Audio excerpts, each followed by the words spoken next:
Now at 9, a man is rushed to the hospital following a shooting in Joplin. We have the latest from police on the investigation. Plus, an hours-long standoff in Cherryville, Kansas ends with a man in custody. And how the city of Joplin plans to use a $3 million state grant. The 4 states' most watched news starts now. Thank you for joining us tonight. I'm Amber Jenkins. Authorities arrest a man wanted out of Kansas City, Missouri. The suspect is Jalen McDaniel. Authorities say he was wanted on a warrant for homicide. KOAM Shannon Becker was at the scene and breaks down the events. We're in Royal Heights where this afternoon Joplin police learned information that a man was inside a residence who had a homicide warrant out of Kansas City, Missouri.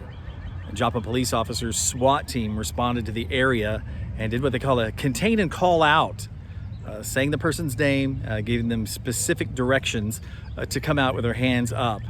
After about an hour and a half, Joplin police negotiators were successful. They came out without any use of force, Captain William Davis tells us.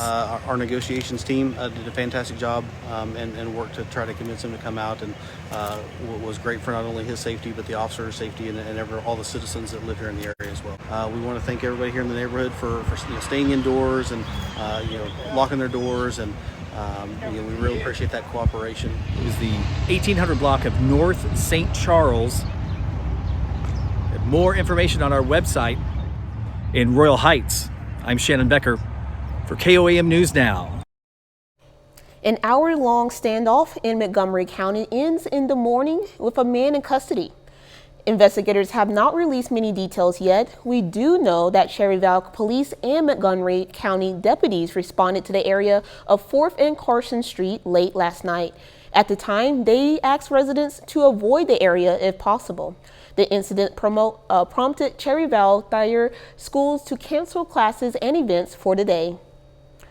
Joplin police are investigating after a man was shot in the Cecil Floyd neighborhood this morning. Investigators arrived to the home located in the 1800 block of West 20th Street about 8:15 this morning. Captain William Davis says officers found a man shot in the thigh. The victim was taken to a hospital for treatment. Police say the man is in stable condition. Authorities interview multiple people at the property. No word yet on a suspect. Authorities in Rayne, Missouri are investigating the death of a body found after a garage fire. The fire happened Sunday morning west of Rayne on Highway 86, but the body wasn't discovered until today when the fire marshal responded to the scene. No word on the identity of the body or the cause of death.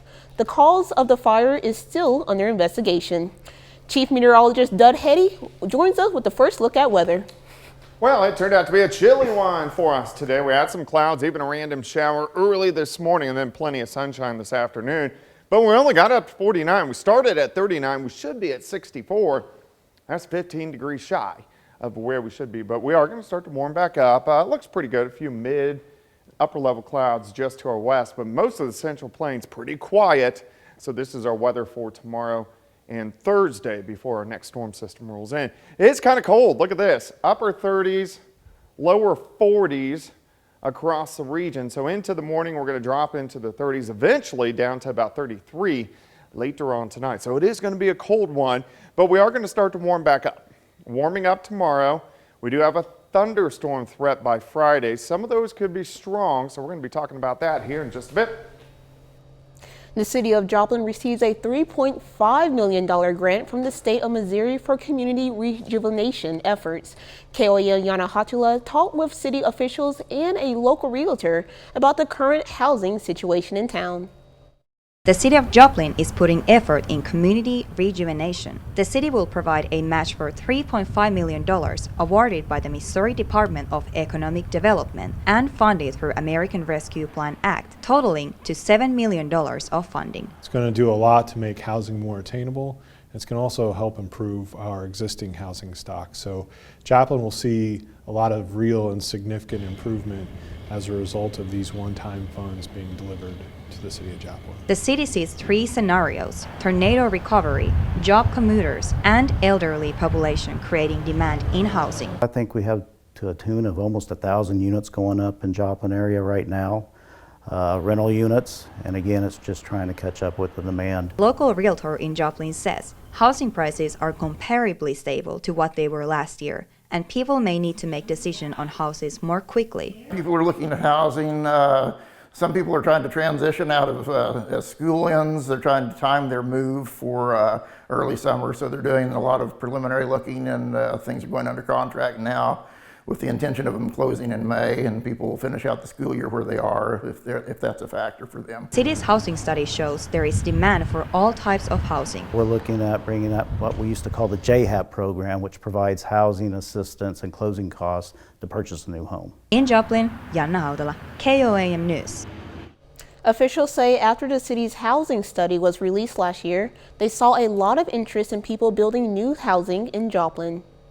Crowder College students now have new tools to get ready for the medical field. The college today unveiled its new surgical technology classroom with a ribbon cutting along with the Joplin Chamber of Commerce and Mercy Hospital. Mercy provided equipment to fund the completion of the lab. So this is a dedicated lab for those students to be able to come in, to be able to receive those hands-on skills, to be able to practice with instruments, to be able to understand, see those instruments, work on the mannequins, and be ready to go on to the clinical stage. The new classroom is located at the Joplin Advanced Training Center and Technology Center. We're learning new details about the shooter police say shot and killed 3 children and 3 adults at a private elementary school in Nashville yesterday. Investigators found the shooter not only planned the attack, but also legally purchased a gun to use during the attack, among other weapons.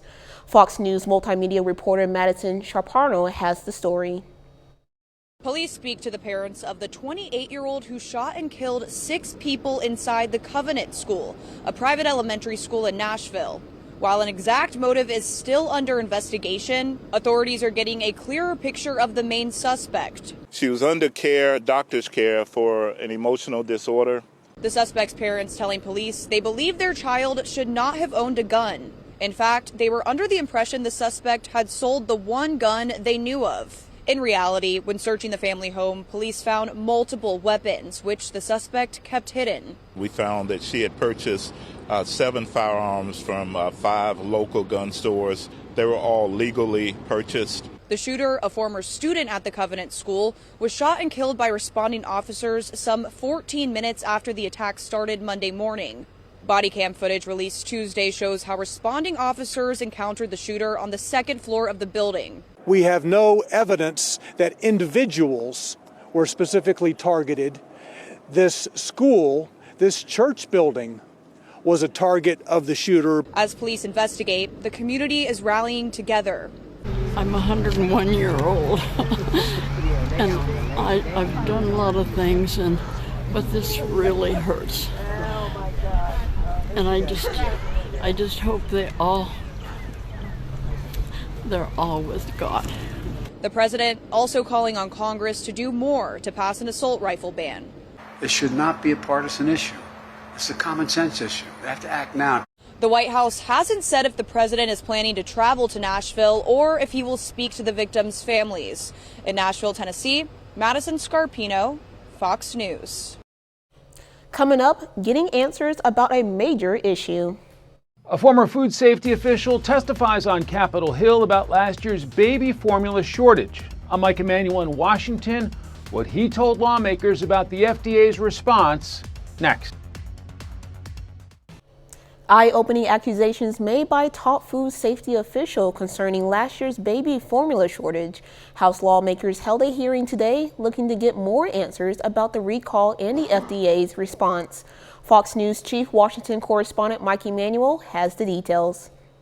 Americans want accountability, especially as it pertains to their children. More than a year after the nationwide shortage of baby formula left families scrambling to find nutrition for their infant children, a former top food safety official says his agency was slow to respond to the contamination concerns at an Abbott plant in Michigan. Had the agency responded quicker to some of the earlier signals, I believe this crisis could have been averted. Frank Yanis served as the Deputy Commissioner for the Food and Drug Administration during the height of the shortage, but has since resigned. The nation remains one outbreak, one tornado, flood, or cyber attack away from finding itself in a similar place to that of February 17, 2022. On the same day as the House hearing, the FDA released a national strategy focused on strengthening the baby formula market. Part of the plan includes improving training for safety investigators and finding ways to mitigate future supply disruptions. Even with the best structure, leadership, and resources, the FDA is only as well equipped as its legal authorities allow it to be. An improved FDA is going to take some work. Expect more questions on the formula shortage to come up when the current FDA commissioner testifies tomorrow on the president's 2024 budget. In Washington, Mike Emanuel, Fox News. A simple blood test could help identify individuals at risk for post-traumatic stress disorder and improve treatment and prevention. Researchers at Walter Reed and other collaborating institutions looked at more than 1,000 service members and found certain biomarkers in the blood for those suffering with PTSD. The disorder is currently diagnosed based on symptoms like flashbacks and sleeping issues. For the first time, European researchers have identified specific areas of the brain that are damaged by high blood pressure and linked to mental decline. Doctors hope the findings could help predict which patients with high blood pressure will develop memory loss and dementia faster and treat them with more intensive therapies. Patients with eczema or allergic asthma may be at a greater risk for osteoarthritis. A study in the Annals for the Rheumatic Diseases found individuals with both conditions were twice as likely to develop the painful joint condition. Doctors say drugs that tamp down on the body's allergic pathways may lessen the risk. Doug is next with a complete look at the forecast. And later, Pittsburgh High School honors its archery team for the performance at the state competition over the weekend. We'll hear from the team in sports.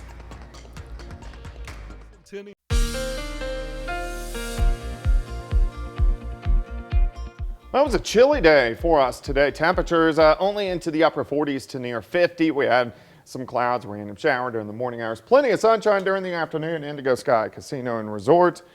Pretty much clear skies right now. We'll get a few mid and upper level clouds tonight, but in general, it looks pretty good. All right, temperatures over the past 36 hours, kind of chilly, mid 50s yesterday, only into the upper 40s for us today, which we should be into the mid 60s. Outside right now, it's 45 in Enid, it's 39 in Chanute, 41 in Nevada. Anderson is sitting at 43 degrees. At least we have pretty much clear skies, and that's what we're going to see as we go through the overnight hours for us tonight. So into the morning, dropping back about 33 for an overnight low, so near a freeze. We are going to rebound pretty good, plenty of sunshine, 10 a.m. back to about 49 during the morning hours. All right, a few mid and upper level clouds kind of streaming through. Besides that, we look pretty good. We have some showers across the eastern seaboard, but most of the country is dry.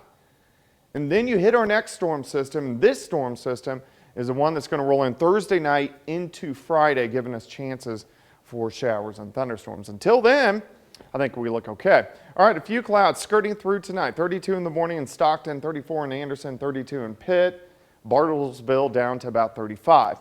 Through the morning, we warm, mid 50s by noon, and then once we get into the afternoon, actually looking pretty good. 61 at Stockton Lake. Cassville 60, Fort Scott 62, Coffeyville up to about 64. So here's the day planner. Chilly start, 36 at 7, 55 by noon, up to 62 by 5 p.m. Southerly winds, they're going to be light at about 5 to 10. Tomorrow night, clouds will start to increase late. We only drop back mid 40s.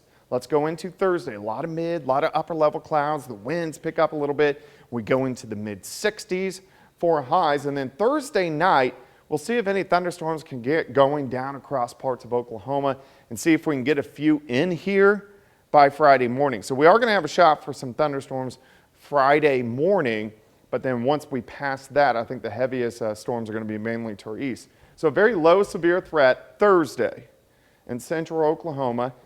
As we go into Friday morning, very low severe threat. Once we get into Friday afternoon, a higher severe threat from Illinois, central eastern Missouri, down through Arkansas. So these storms will be gone by the time we hit the peak heating of the day to see the most severe weather. So the most severe weather is going to stay east of the region on Friday. But still, we have a low threat we need to watch on Friday morning. 60 tomorrow, 66 Thursday, 73 on Friday, pretty good. Those morning thunderstorms will clear out for the weekend. A little chilly on Saturday, but 74 on Sunday. Thunderstorms back in Monday and Tuesday. That is a much higher severe threat for us.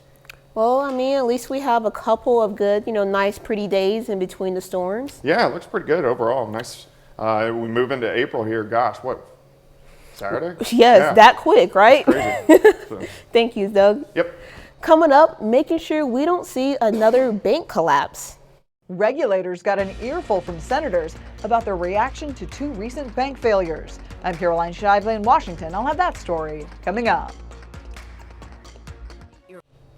Why have a number of seemingly healthy banks suddenly collapsed recently? Congress wants answers from the banking regulators who are supposed to ensure collapse don't happen. Officials from the Federal Reserve, FDIC, and the Treasury Department are facing tough questions from angry lawmakers on both sides of the aisle. Fox News correspondent Caroline Shively reports from Washington. Things got fiery in the normally staid Senate Banking Committee on Tuesday as senators grilled the nation's top regulators over the recent collapse of Silicon Valley Bank and Signature Bank. It looks to me like the regulators knew the problem, but nobody dropped the hammer. The warning signs should have been flashing red. Fed official Michael Barr testified that the central bank had warned SVB's managers they were at risk as early as 2021. This is a textbook case of bank mismanagement. Senators also questioned the FDIC's move to guarantee hundreds of billions of dollars in uninsured deposits after the 2 banks failed, wondering if it was a bailout for the rich. The wealthy elites do anything to make a quick profit and pocket the rewards, and when their risky behavior leads to catastrophic failures, they turn to the government. But regulators told the panel the deposit guarantee was to prevent a much larger banking crisis. I think the evidence suggested from the sequential failures of first Silicon Valley and then Signature that there was a significant risk of contagion to other institutions. The FDIC is undertaking a comprehensive review of the entire deposit insurance system with the results out by May 1st. In Washington, Caroline Shively, Fox News. U.S. prosecutors today unveiled a new indictment against Sam Bankman-Fried, accusing the founder of now bankrupt FTX cryptocurrency exchange of conspiring to bribe Chinese government officials with $40 million worth of payments. The new charge increases the pressure on the 31-year-old former billionaire who had previously pleaded not guilty to 8 counts over the collapse of FTX. A meat packer is voluntarily recalling 1.7 tons of boneless beef chuck after E. coli was found in a sample. The U.S. Department of Agriculture says the product was packed on February 16th by a Kansas-based Elkhorn Valley Packing. It was shipped to retailers, restaurants, hotels, distributors, and other establishments in 9 states. There are no reports of people getting sick from it. Up next, we'll learn how you can be one of the first modern humans to know what woolly mammoths taste like. An Australian food startup has created a meatball made with DNA from a long extinct animal, a mammoth. In reality, it's a publicity stunt. The meatball isn't meant for human consumption. It's mostly lamb meat made in a lab, but there's a tiny amount of mammoth DNA in it. Woolly mammoths were thought to have gone extinct about 5,000 years ago. Their frozen carcasses have been found so well preserved in the Arctic permafrost that they still had blood in their veins when discovered. 30 more minutes of news, weather, and sports coming your way. Police in Missouri investigate several threats made about school shootings. Plus, hundreds of teachers and administrators from the area gather in Webb City for an annual celebration of schools.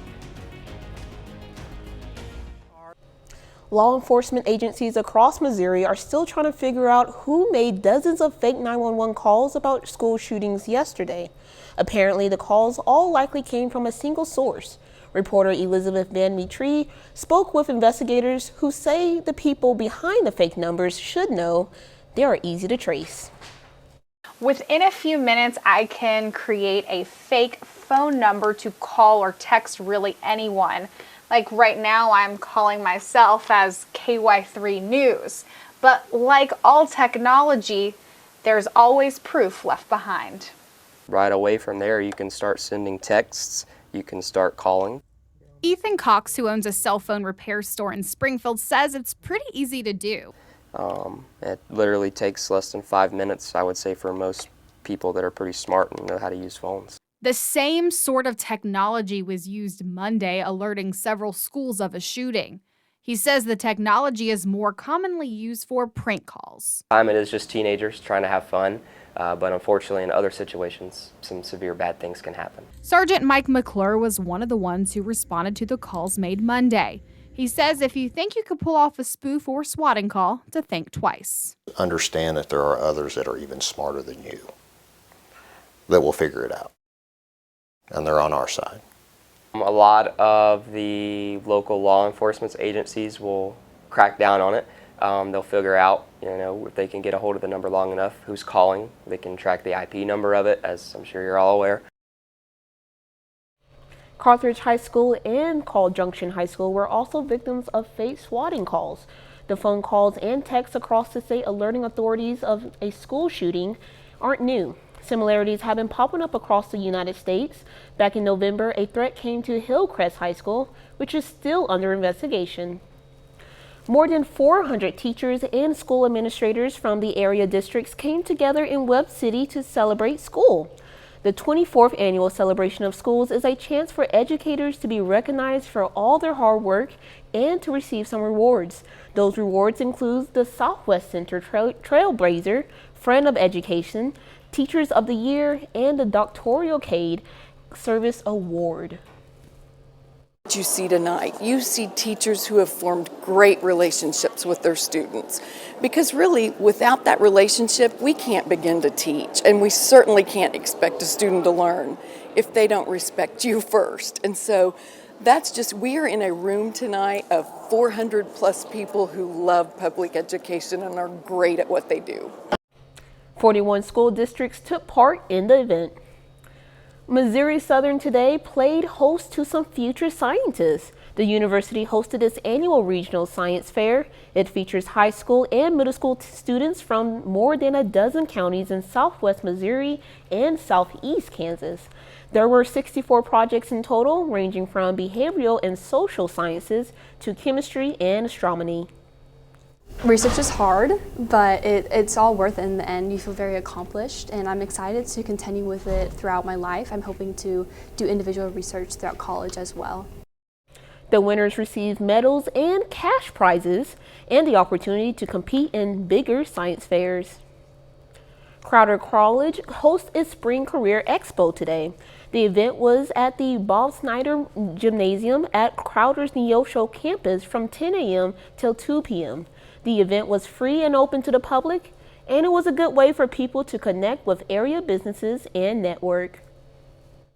So it gives them the opportunity to network, it gives them the opportunity to work on their interview skills, it gives them an opportunity to work on the communication skills. So there's a lot of great things that come from this that's going to assist our students in the future. The fair hosted around 70 businesses in a variety of areas.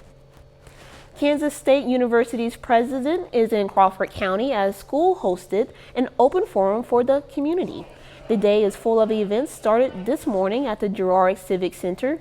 University President Richard Linton and the K-State Connected Cats talked about the university, community connections, and the student experience.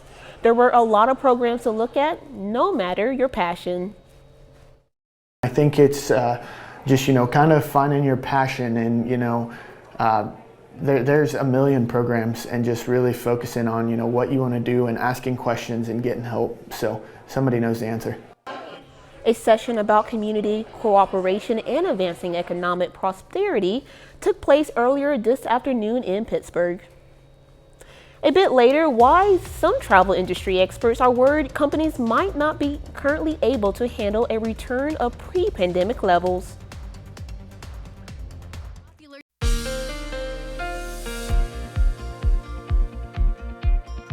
Well, it's definitely a little bit on the chilly side out there right now. Temperatures today only upper 40s to near 50 degrees, but pretty much clear skies out there for us. And we're going to have a few mid and upper level clouds tonight, but in general, overall, it looks pretty good. But if we zoom in, it is cooling down. 43 in Miami. We're at 41 in Yates Center, Fort Scott, Nevada, 39 in Carthage, Bentonville sitting at about 45 degrees. Here's 7th. Here's Rangeline. Temperature 41, pretty much calm winds, feels like 41, humidity is at 65%.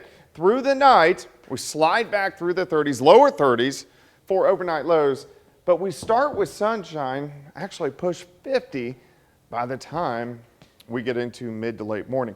You can see a few little clouds kind of streaming across, but if we look at majority of the country, from the Appalachian Mountains all the way west, we're clear. So that's our weather for the next couple days. And then this storm system will start to affect us Thursday night and then into Friday with chances for showers and thunderstorms across the region. But until then, it looks pretty good. So let's go ahead and break it down for you tonight. You can see these mid and upper level clouds down to about 32, Nevada 31 in Cassville, Grand Lake 36, Pittsburgh 32. So it's a cold start.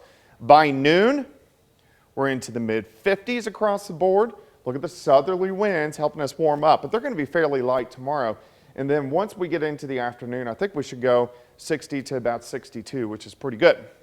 All right, 36 in the morning, 55 by noon, 62 by 5. Southerly winds are going to be light at about 5 to 10. And you can see Fort Scott 62, 64 in Coffeyville, Cassville up to about 60. Tomorrow night, not near as cold. We only drop back mid 40s. Look at the clouds increasing on Thursday. A lot of clouds, some mostly cloudy skies. I think we'll stay dry Thursday, but what we need to watch for is if thunderstorms can get going down across central Arkansas or central parts of Oklahoma and then try to push in once we get into Friday morning. I really think we're just going to get scattered thunderstorms that pop up on top of us Friday morning. Some of those could be a little bit stronger, but I think a severe threat kind of scoots around us.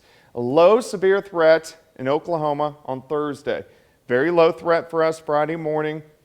The bigger threat pushes east by Friday afternoon. Tornado threat across Iowa into Illinois, and then mainly a wind and hail threat. Central eastern Missouri down through central parts of Arkansas is the way it's looking right now. But once this storm system is out of here, we actually clear out. We get a pretty good weekend, but then we do it again. We have another storm system Monday and Tuesday. And I think this system will give us a little higher threat for some severe weather. 60 tomorrow, 66 Thursday, 73 on Friday. A little cooler Saturday, but the weekend's going to be fantastic, 74.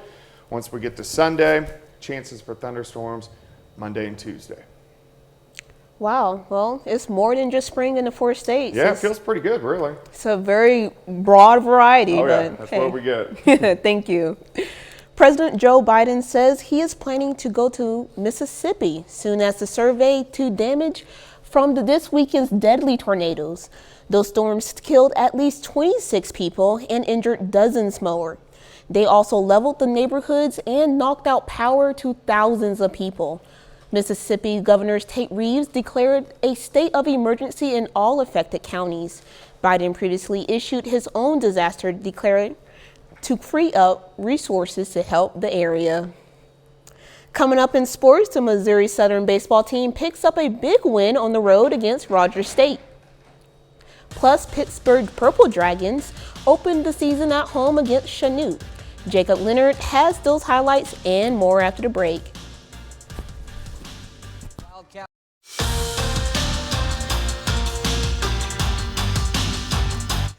One of the best players in the MIAA is going to have a new home next season. Missouri Southern guard Lacey Stokes is entering the transfer portal after 2 years with the Lions. Stokes is a two-time All-American for Missouri Southern. This season, she led the Lions to their first MIAA tournament title since 1996 and a trip to the Sweet 16. Last season, Stokes led the Lions to their first MIAA regular season title in program history. The Mount Vernon product is a two-time first-team All-MIAA selection and was the conference freshman of the year last season. Today's the opening day of the baseball season for the Pittsburgh Purple Dragons. Pittsburgh plays at home this afternoon to open their schedule, hosting SEK rival Chanute. The Blue Comets, 0-1 coming in. Pittsburgh swept Chanute in the regular season last spring. On the first inning, Webb Fern grounds to third. He's thrown out at first, but he gets the RBI ground out. Dawson Stegman scores. Chanute tries to answer in the top of the second. This is Cohen Wheeler. Gets it through second, then gets by in the outfield. Wheeler rounds second. He's into third. Blue Comets in business with just one out, but check this out. Grounder to first. Garrett Hansen comes up throwing to home. Tucker Akins makes the tag. Pittsburgh gets out of the inning unharmed. On the mound for the Dragons, Bo Pasteur gets the start, gets the strikeout there. Pittsburgh goes on to beat Chanute in their season opener 10-6. Well, Pittsburgh State and Missouri Southern have been two of the best teams in the MIAA all season. They're both 13-3 in conference play, tied with Central Missouri for first place in the league. Now, they're both on the field today. 7th-ranked Southern on the road against Rogers State. Lions roll big, 17-6. A lot of guys with big days. Garrett Rice and Ethan Clark each collect 4 RBIs. Henry Kuziak and Tyler Ferguson each go deep. Southern is now 24-7 overall this season. As for the Gorillas, they put their 8-game winning streak on the line tonight on the road against Emporia State. Hornets, though, win a good one, 8-7. Austin Workins, nice game for PSU. He goes 3 for 5 on the night with a double, a home run, and 4 RBIs. Well, Pittsburgh High School recognizes its archery team today for their performance in the state competition over the weekend. Junior Tucker Akins won an individual state championship in the bullseye competition with a score of 289, his best score of the season. As a team, the Dragons finished 3rd in the bullseye competition and 2nd in the 3D competition.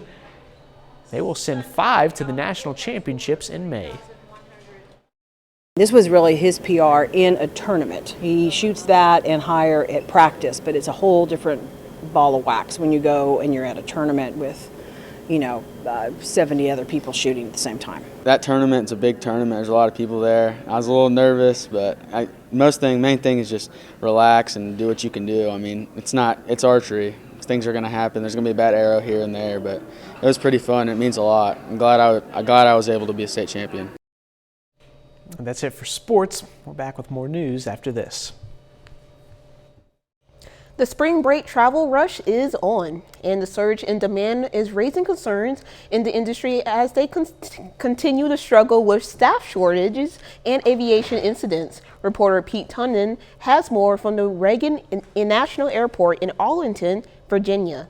Spring break travel is soaring back to normal and renewing worry that your flight could be canceled. Meltdowns plagued the FAA in January, Southwest Airlines over the holidays, and industry-wide last summer. The air travel system is under great stress. The Federal Aviation Administration is already warning of a shortage of air traffic controllers that could cause increased delays at New York's 3 major airports this summer. There, a key air traffic control facility is at only 54% staffing. We're seeing it with delays, we're seeing it with cancellations, and that is leading some travelers to say, you know what, I would travel more if we could fix that air travel experience. The latest figures from travel site Hopper show many travelers are concerned about flight disruptions. 20% of Hopper's spring break travelers are buying extra trip protection. That's on top of rising airfare, up 4%, Hopper says, compared to 2019. They were quite pricey this time of year, I guess, due to spring break and due to what's going on in the economy. They go up one day, they go down the next day. Just be diligent, be on point, and when you see that good price you want,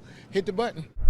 Even still, industry figures say 158 million Americans will fly for spring break. That's an average of 2.6 million travelers each day. We're expecting this spring break to likely break records for number of travelers who are getting out there and how much they're spending, given the huge demand coming out of the pandemic. The top destinations, Las Vegas, Orlando, Phoenix, Los Angeles, and Miami, where the airport says demand is 20% higher than 2019. So high that officials are asking you to show up 3 hours before a domestic flight instead of the typical 2 hours. There are very few off-peak times right now for us. We have been the best alternative to leaving the country since COVID.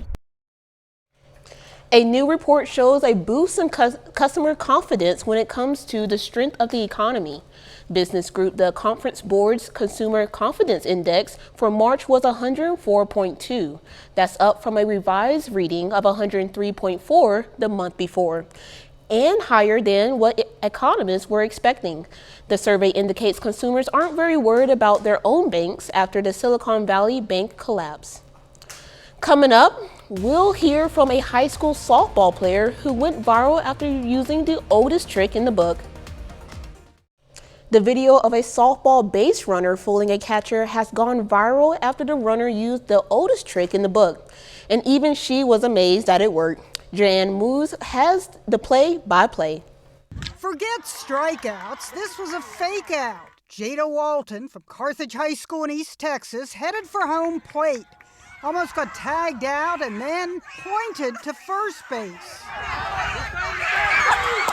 It's the classic made you look. Look over there, the oldest trick in the book. Take another look. I really had no idea what to do. I was really just goofing around because I thought I was going to be out. Jada made it to home plate using the technique some use to steal food off a plate. The same ruse Marty used to sucker punch Biff. Now, whoa, Biff, what's that? In Back to the Future, that Arnold deployed to escape in Last Action Hero, Inside Edition dubbed Jada the Houdini of softball. Even Major League Baseball gushed, "You must see this all-time great base running fake out." As for those who said the catcher deserves to be benched, Jada cried foul. I probably would have fell for it. Anybody would, because she is really like a good player. Like, she's the best on the team. By the way, Carthage won the game 7-5, and Jada won bragging rights. I made you look. I made you look. That's our time for tonight. Thank you for joining us. We'll leave you with a video of kittens to celebrate National Respect Your Cat Day. Be safe. We're doing this all again tomorrow. See you then. So.